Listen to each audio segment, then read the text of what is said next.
Selamat pagi, perkenalkan kami dari kelompok literasi digital KPI 3 akan mempresentasikan proyek UTS kami yang berjudul pembuatan cookies ikan guna mencegah stunting pada balita. Next. Di sini saya bersama dengan teman saya, dengan saya sendiri, Miracle Rafael Kusuma, NRP 16042280 dan teman saya. Saya Gilang Ramadan, NRP 1603191118. Saya Clarion J. Kueswandi, NRP 1604220063. Next. Oke, pada bagian yang pertama pendahuluan. Pendahuluan mempunyai 3 poin, yaitu yang pertama poin latar belakang, yang kedua tujuan, dan yang ketiga manfaat. Latar belakang. Pada latar belakang kita membahas tentang stunting pada anak. Apa itu stunting? Stunting adalah gangguan pertumbuhan pada anak akibat kekurangan gizi dan infeksi berulang. Bisa dilihat akibat dari kekurangan gizi yaitu tinggi badan di bawah standar dan postur tubuh yang tidak biasanya. Pada saat ini Kementerian Kesehatan telah meneliti 30,8% balita di Indonesia kekurangan gizi, sehingga berdampak pada pertumbuhan mereka. Secara fisik mereka akan mengalami tidak idealnya berat badan saat lahir, mengalami kependekan, tulang mereka yang kecil, dan badan mereka juga kurus bahkan rentan terkena penyakit. Yang kedua, kita membahas akan tujuan. Tujuan yang pertama untuk membantu pemerintah dalam pencegahan stunting. Yang kedua, untuk menjaga keseimbangan gizi pada anak. Poin yang ketiga yaitu manfaat. Yang pertama, bermanfaat untuk mahasiswa dalam menambah wawasan.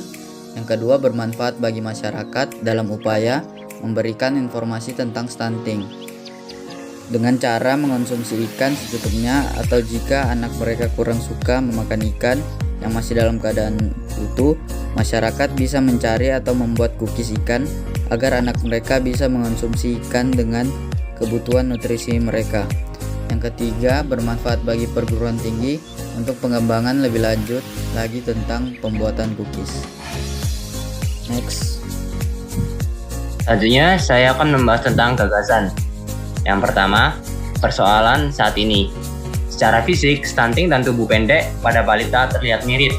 Namun, perbedaannya dapat dilihat berdasarkan pola asuh orang tua sejak dalam kandungan hingga 3 tahun pertama setelah kelahiran.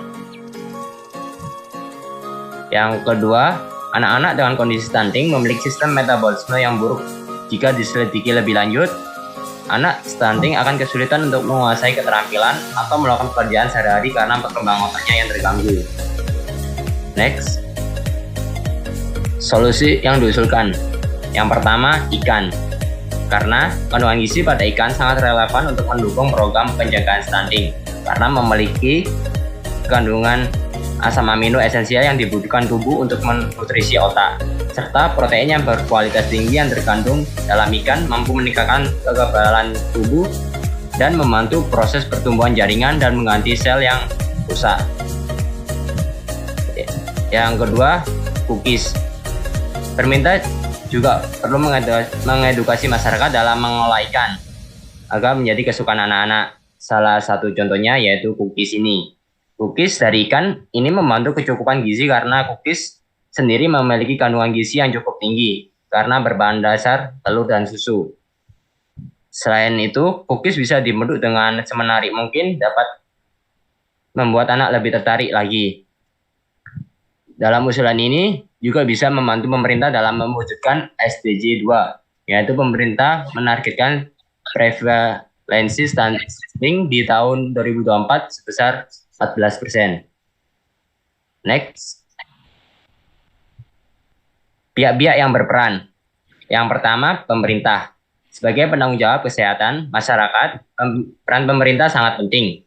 Pemerintah bertanggung jawab menyediakan dana dan mengeluarkan peraturan yang mendukung program penanggulangan stunting. Yang kedua, pelaku usaha olahan cookies. Pelaku usaha pengolahan cookies harus memperhatikan kandungan dari cookies, terutama bahan-bahan yang digunakan harus sesuai dengan nutrisi yang dianjurkan untuk masalah stunting.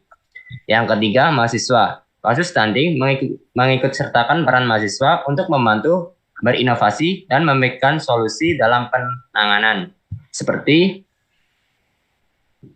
membuat produk pangan olahan nutrisi seimbang, mengedukasi masyarakat tentang dampak dan pengaruh stunting, serta mengikuti program pengabdian masyarakat untuk memantau kesehatan anak dan ibu hamil.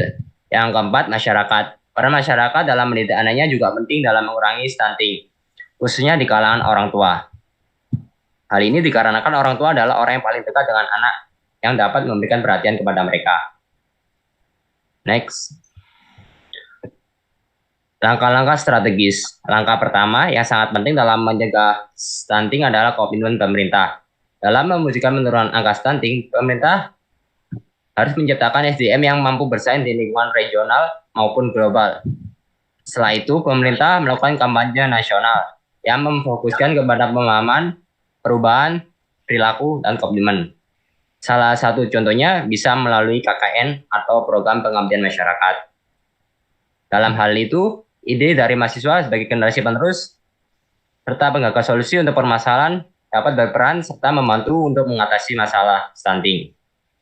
Kemudian, pemerintah melakukan penyelarasan, perencanaan, penganggaran, pelaksanaan, pemantauan, dan pengendalian kegiatan lintas sektor antar tingkat permintaan dan masyarakat. Setelah itu, pemerintah akan meningkatkan akses masyarakat terhadap makanan bergizi dan mendorong ketahanan pangan. Dalam hal itu, pemerintah bisa bekerja sama dengan pelaku usaha makanan setempat. Ketika semua sudah dijalankan, maka pemerintah akan menjalankan upaya yang terakhir, yaitu evaluasi, agar program yang dijalankan sesuai dengan rencana. Jadi, semua pihak yang terlibat harus saling bekerja sama, dan strategi pemerintah hanya dapat dilaksanakan jika masyarakat mendukungnya. Next. Kesimpulan, stunting pada anak adalah kegagalan tumbuh kembang akibat kekurangan gizi kronis. Anak-anak dengan kondisi stunting memiliki sistem metabolisme yang buruk. Sedangkan kandungan gizi pada ikan sangat relevan untuk mendukung program pencegahan stunting karena memiliki kandungan asam amino esensial yang dibutuhkan tubuh untuk menutrisi otak, serta protein yang berkualitas tinggi yang terkadang dalam ikan mampu meningkatkan kekebalan tubuh dan membantu proses pertumbuhan jaringan dan mengganti sel yang rusak. Oleh karena itu, kami menawarkan solusi pembuatan cookies ikan untuk balita yang dapat disosialisasikan kepada masyarakat sebagai pemenuhan gizi, mengolah ikan agar menjadi kesukaan anak-anak. Cookies dari ikan ini membantu kecukupan gizi karena cookies sendiri memiliki kandungan gizi yang cukup tinggi karena berbahan dasar telur dan susu. Ya, next.